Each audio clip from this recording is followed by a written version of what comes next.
Assalamualaikum warahmatullahi wabarakatuh.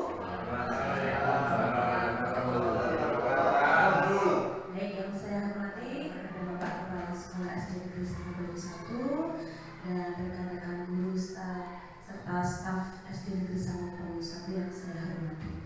Pada kesempatan kali ini, izinkan saya untuk memaparkan dan memahami budaya positif di sekolah dengan diseminasi pemahaman dan pengalaman penerapan budaya positif di lingkungan sekolah maupun di luar sekolah.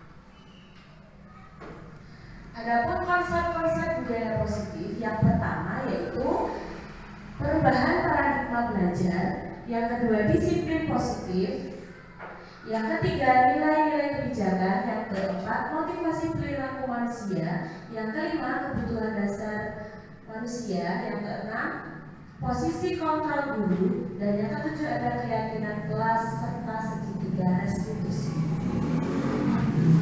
Baik, perubahan paradigma belajar. Pembelajaran dengan paradigma baru merupakan pembelajaran yang dirancang berdasarkan prinsip pembelajaran berdiferensiasi sehingga para peserta didik belajar sesuai kebutuhannya berdasarkan tahap perkembangannya sesuai teori psikologi modern untuk mewujudkan profil pelajar Pancasila. Jadi dalam pembelajaran itu tidak monoton menggunakan buku, kemudian guru hanya berceramah, melainkan kita harus menilai, menetapkan minat bakat peserta didiknya.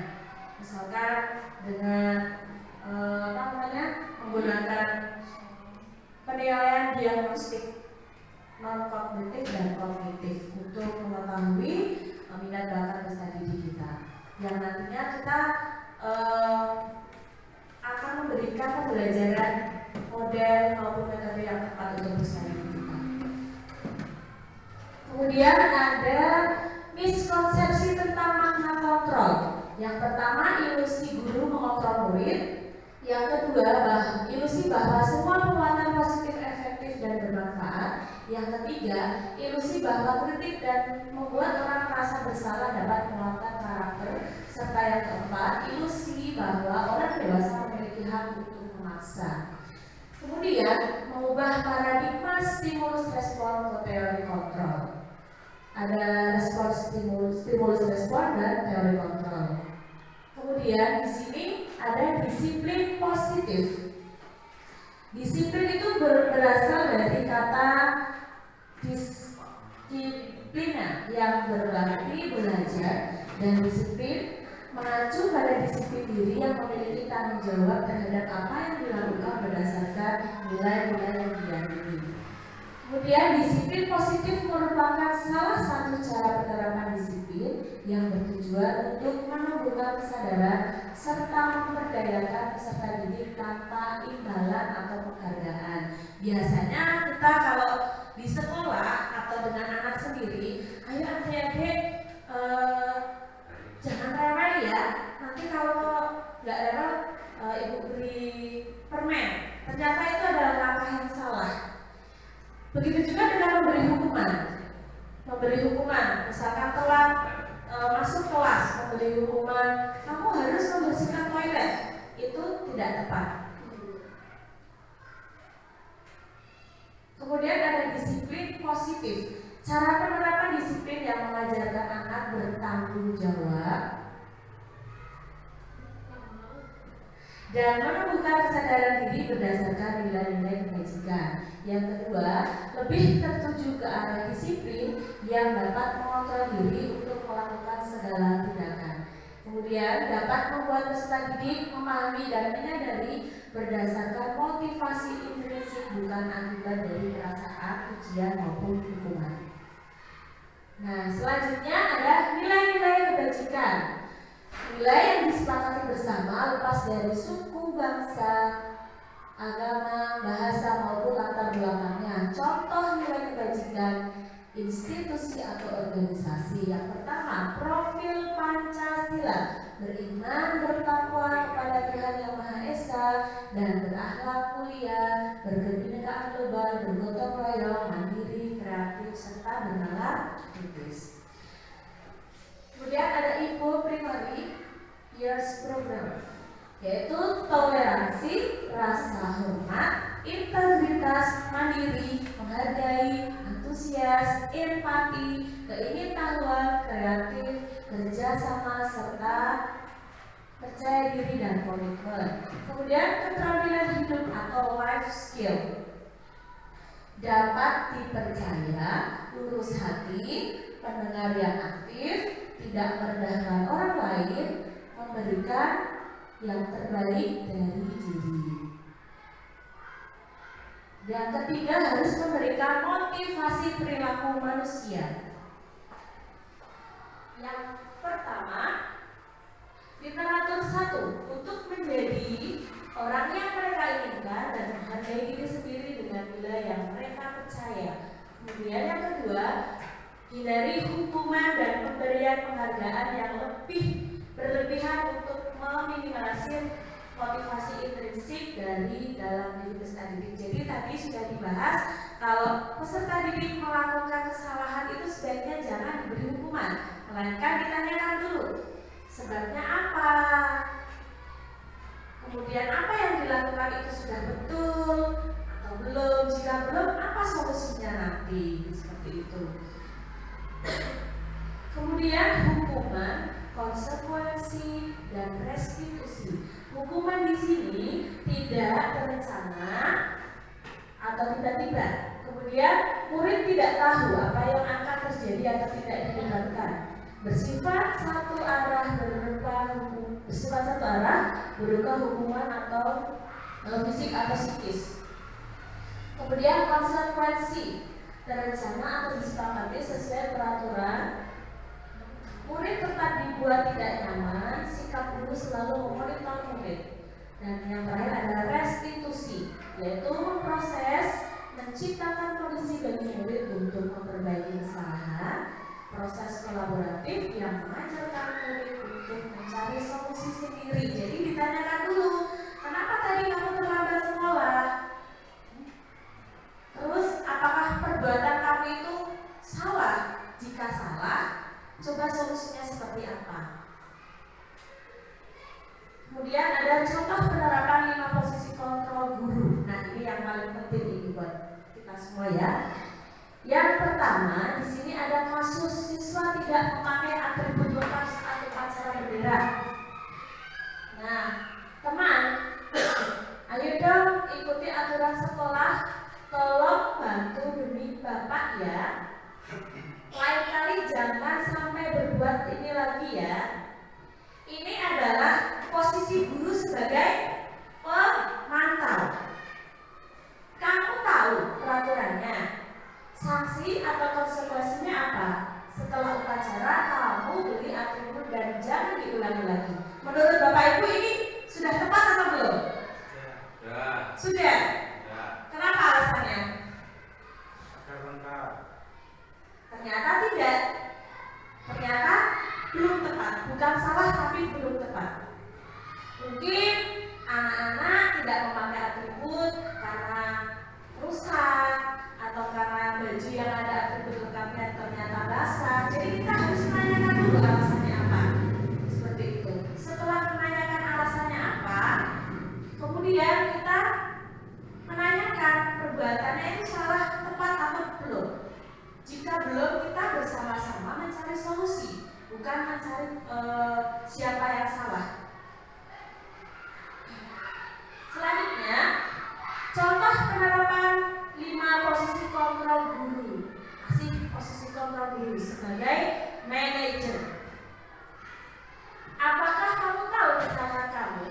Kira-kira bagaimana kamu memperbaiki kesalahannya? Nah, menurut Bapak Ibu, tadi kan sudah ada sebagai pemantau, pembuat rasa bersalah, sebagai manajer, kemudian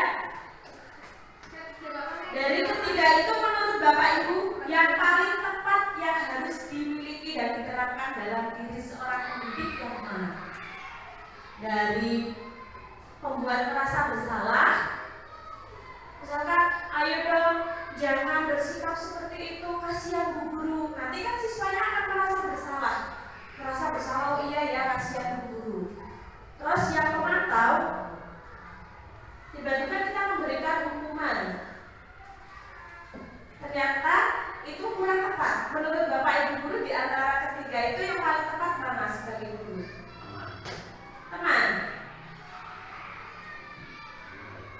Ternyata kelima posisi itu yang paling tepat adalah sebagai manajer. Kenapa sebagai manajer? Karena guru berbuat sesuatu bersama peserta didik, mempersilahkan peserta didik untuk mempertanggungjawabkan perilakunya dan mendukung peserta didik agar dapat menemukan solusi atas permasalahannya sendiri.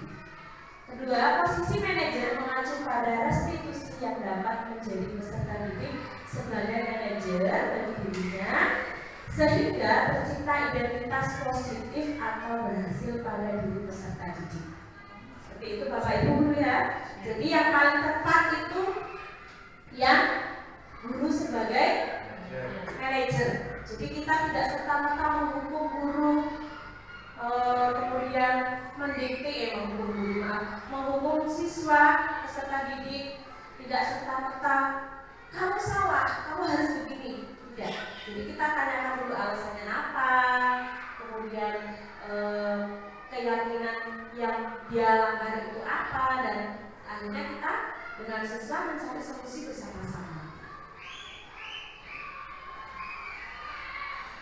Kemudian ada posisi kontrol, apakah aku, tadi sudah dijawab Bapak Ibu ya. Kalau menurut Bapak Kepala Sekolah itu tadi sebagai teman. Kemudian dari sini,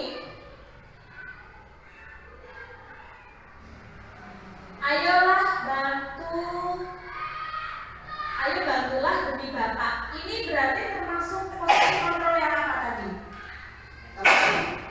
Membuat rasa bersalah. Kemudian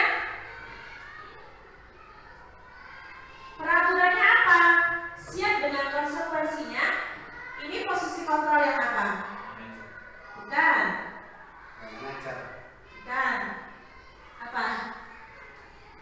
Penghukum.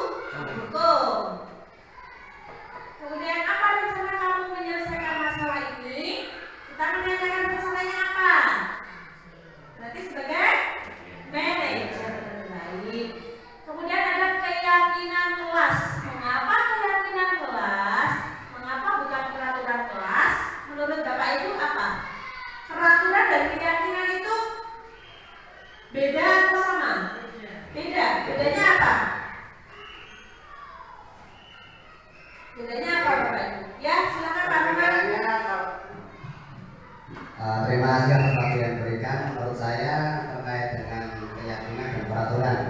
Keyakinan itu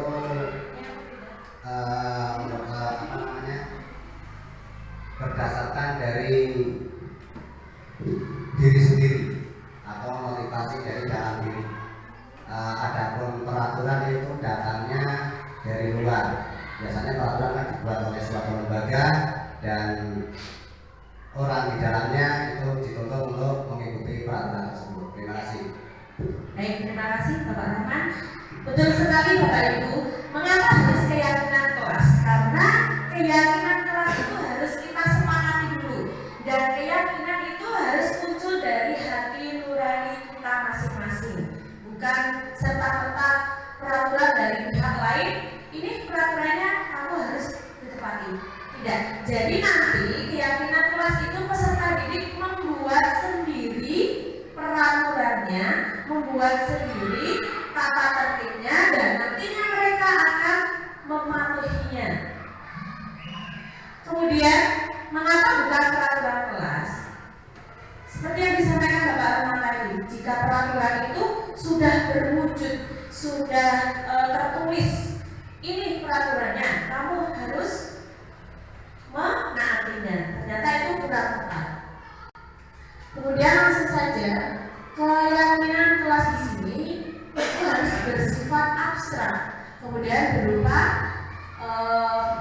pertanyaan universal dan dibuat dalam bentuk pernyataan positif, sedikit saja agar mudah diingat. Jadi kalimatnya harus jelas, singkat, padat.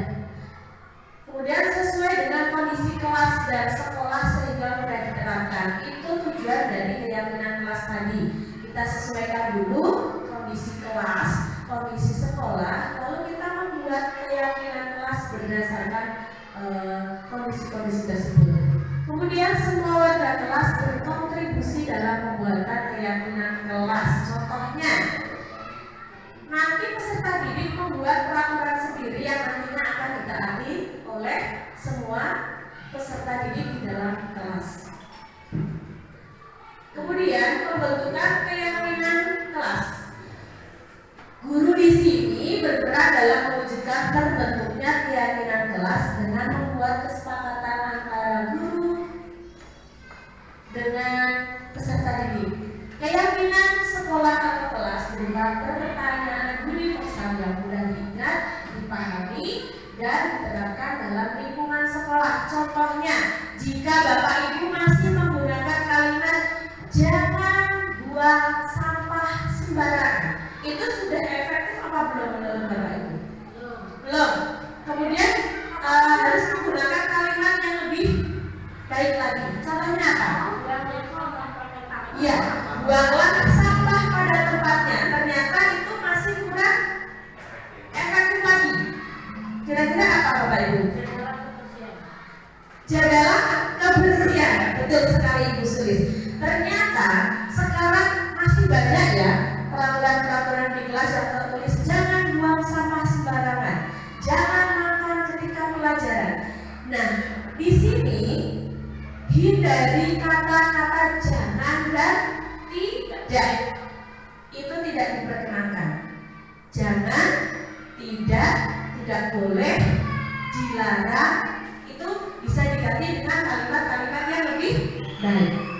Kemudian di sini ada dokumentasi pembuatan keyakinan kelas. Jadi nanti setiap peserta didik diberikan satu lembar kertas yang nantinya peserta didik akan menuliskan ide atau gagasan untuk membuat suatu keyakinan kelas. Contohnya, siswa A membuat keyakinan kelas harus meminta izin kepada guru atau ketua kelas saat mau ke kamar mandi, misalkan seperti itu. Nanti dikumpulkan dan nanti ada kalimat-kalimat yang kurang tepat. Di situ guru dan peserta didik bersama-sama atau berkolaborasi untuk memberikan atau mengganti kalimat-kalimat yang kurang tersebut dengan kalimat-kalimat yang lebih efektif. Kemudian di sini ada segitiga restitusi. Apakah Bapak Ibu sudah pernah mendengar istilah segitiga restitusi? Belum. Ya. Nah, di sini yang dimaksud dengan segitiga restitusi itu adalah suatu proses dialog yang dijalankan oleh guru agar dapat menghasilkan murid yang mandiri dan bertanggung jawab. Di sini menstabilkan identitas, ada validasi tindakan yang salah, dan menanyakan keyakinan kelas. Ya, sesuai tadi di depan. Contoh menstabilkan identitas. Contohnya apa? Kira-kira menstabilkan identitas. Contohnya apa? Contohnya tadi, ketika ada anak yang melakukan pelanggaran, itu ditanya dulu alasannya apa. Pasti kamu punya alasan. Kenapa kok tidak memakai atribut lengkap ketika upacara? Dan kedua, validasi tindakan yang salah. Saya lupa Bu Guru, misalkan tadi menjawab seperti itu. Kemudian tanyakan, kalau lupa, menurut kamu itu salah atau benar? Salah Bu Guru. Lalu keyakinan kelas apa yang sudah kamu langgar? Nanti peserta didik akan berpikir, oh iya Bu Guru, saya kurang disiplin. Nanti keyakinan kelas tentang sikap disiplin yang dia langgar. Kemudian setelah tahu dia merasa bersalah, dia mengetahui dan menyadari apa yang tindakan yang sudah dia langgar. Kemudian kita menanyakan keyakinan kelas.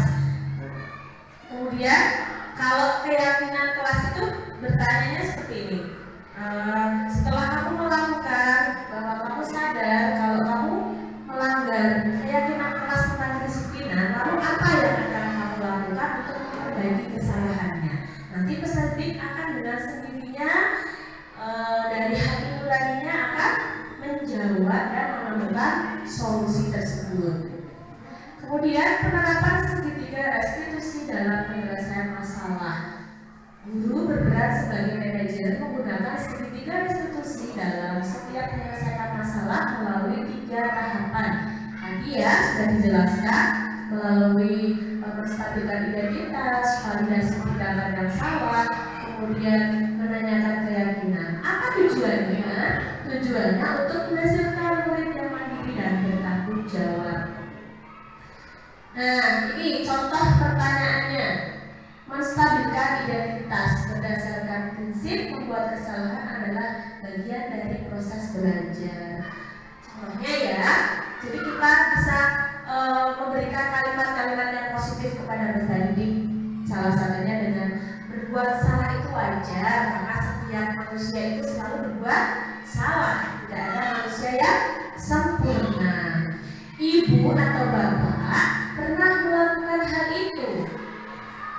Tapi di sini ibu atau bapak tidak ingin mencari siapa yang salah, melainkan ingin mencari solusi dari permasalahan. Kamu berhak merasa begitu. Jadi misalkan tadi ada suatu kasus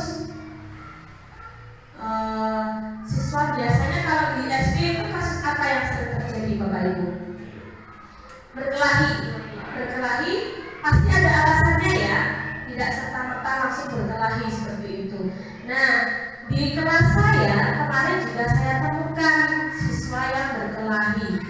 Ketika saya tanya, kenapa alasan kamu berkelahi? Ternyata si A itu jawabannya selalu dicontek oleh si B. Karena dia kesal, dia tidak terima kerja kerasnya hanya dicontek teman sebangkunya. Dia marah dan mengebrak meja.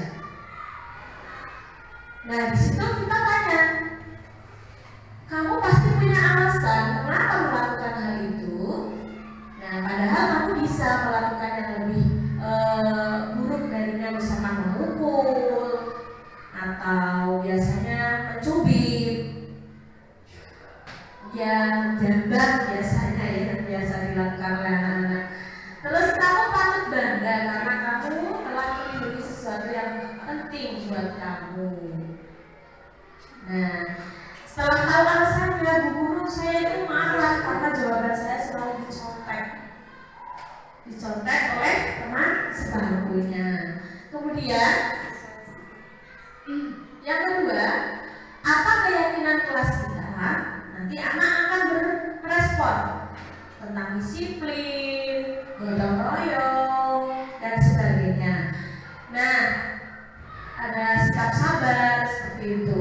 Kemudian kita bertanya lagi, dengan perilaku kamu mengebrak meja teman kamu itu, nilai-nilai apa yang telah disepakati bersama yang sudah kamu langgar? Ya, anak-anak akan menjawab. Ternyata kemarin di kelas saya anak-anak tersebut menjawab, saya kurang sabar dulu, akhirnya saya mengebrak meja. Kemudian dengan menjalankan segitiga restitusi diharapkan peserta didik menjadi lebih kuat secara pribadi, membuka wawasan peserta didik agar dapat menyelesaikan masalah sendiri, serta peserta didik semakin percaya diri, mandiri, dan merdeka. Setelah saya tanyakan, setelah saya yakinkan, peserta didik tersebut menyadari bahwa dia itu kurang sabar. Lalu saya tanyakan, apakah sikap itu sudah benar? Ternyata si A itu juga menjawab, tidak, bu guru, tidak benar. Lalu sikap apa yang menurut kamu bisa memperbaiki kesalahan kamu? Ternyata dari situ dia juga dapat menemukan solusinya. Ternyata saya harus lebih sabar dalam bersikap, bu guru, seperti itu. Jadi kita tidak serta-merta memberikan hukuman kepada anak yang melanggar tata tertib ya Bapak Ibu ya. Kemudian Di sini ada dokumentasi penerapan segitiga restitusi, yaitu yang pertama menstabilkan identitas.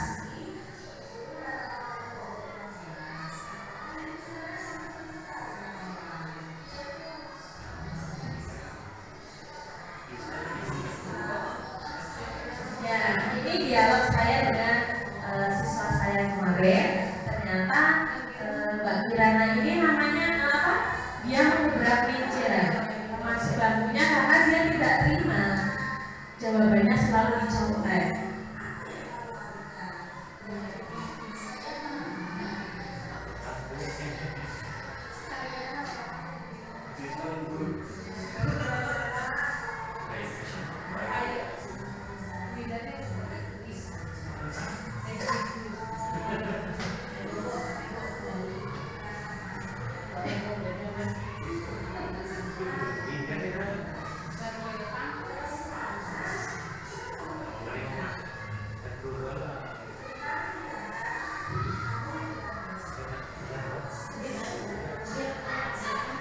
Ya.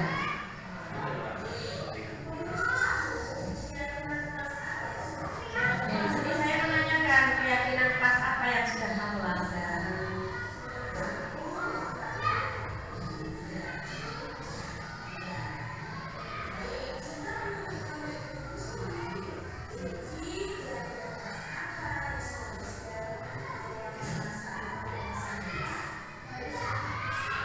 Ya, jadi pesan ini juga langsung bisa menemukan solusinya. Nah, dan bersedia untuk memperbaiki kesalahannya.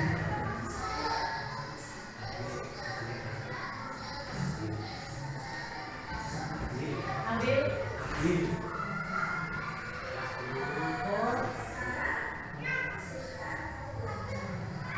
Ya. Ini adalah tanggapan peserta didik setelah kita melakukan segitiga restitusi, penerapan segitiga restitusi dalam kelas.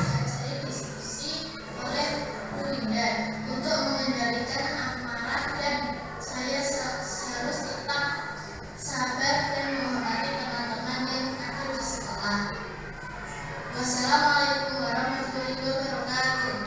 Ya, dan jadi dari segitiga restitusi tadi kita menanyakan alasannya, kemudian kita menggali atau memvalidasi kesalahannya apa, dan kita bersama-sama mencari solusinya.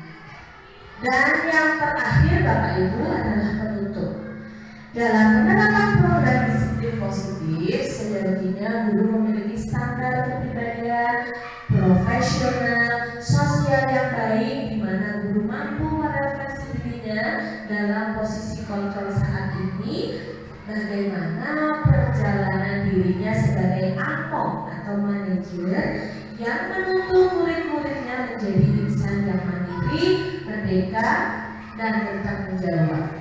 Demikian presentasi dari saya. Mohon maaf jika ada tutur kata yang kurang berkenan. Sekian saya akhiri. Terima kasih. Wassalamualaikum warahmatullahi wabarakatuh.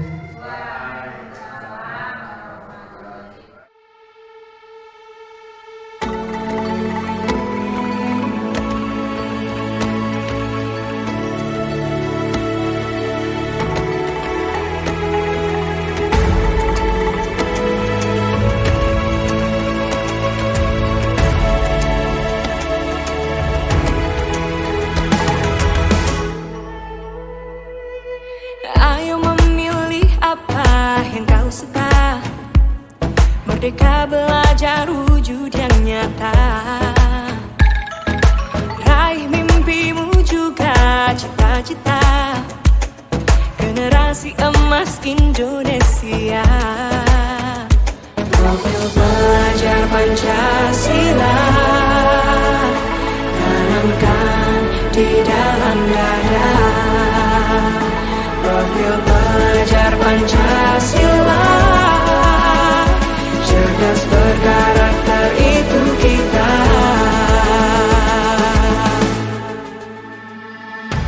Beriman dan bertakwa pada Tuhan yang Maha Esa.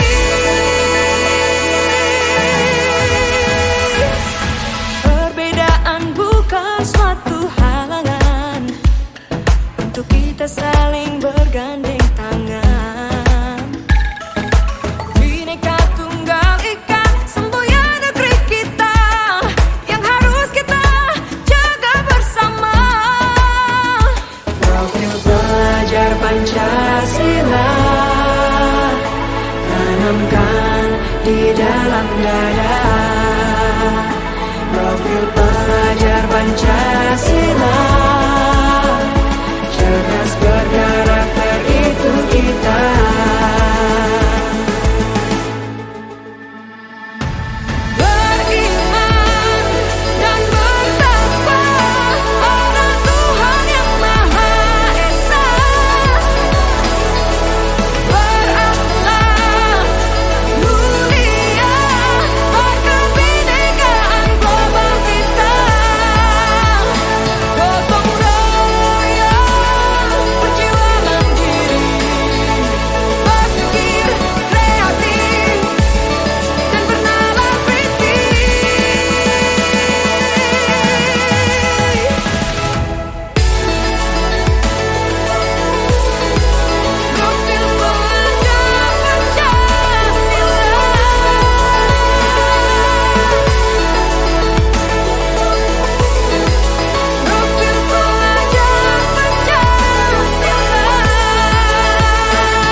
Ayo memilih apa yang kau suka.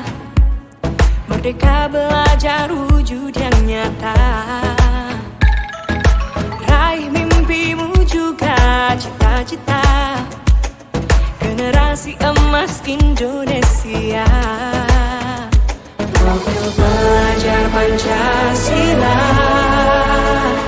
tanamkan di dalam dada. Profil pelajar Pancasila, cerdas berkarakter itu kita.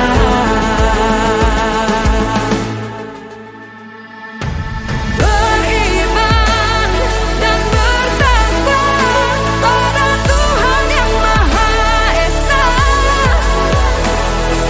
Berakhlak mulia, berkebinekaan global kita. Gotong royong, berjiwa mandiri, berpikir kreatif dan bernalar kritis. Perbedaan bukan suatu halangan untuk kita saling bergandeng tangan. Kirana, guru memanggil Kirana di sini itu karena tadi guru mendapat laporan dari ketua kelas. Katanya tadi Kirana sempat bertengkar dengan Olan. Iya Bu, karena saya kesal. Kenapa bisa kesal? Olan selalu mencontek pekerjaan saya Bu. Oh, begitu ya. Ya wajar lah kalau kamu marah. Jika ibu menjadi kamu pun pasti ibu akan marah. Lalu apa yang kamu lakukan terhadap Olan? Saya marah-marah dan tanpa sadar saya menggigit mejanya. Oh begitu. Ya wajarlah kalau kamu merasa marah jika pekerjaan kamu dicontek begitu saja.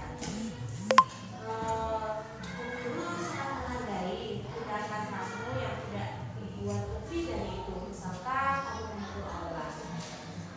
Sekarang coba kamu pikirkan tentang tindakan kamu mengebrak meja. Apakah sudah sesuai dengan keyakinan kelas kita? Tidak Bu. Oke. Menurut kamu keyakinan kelas apa yang sudah kamu lakukan?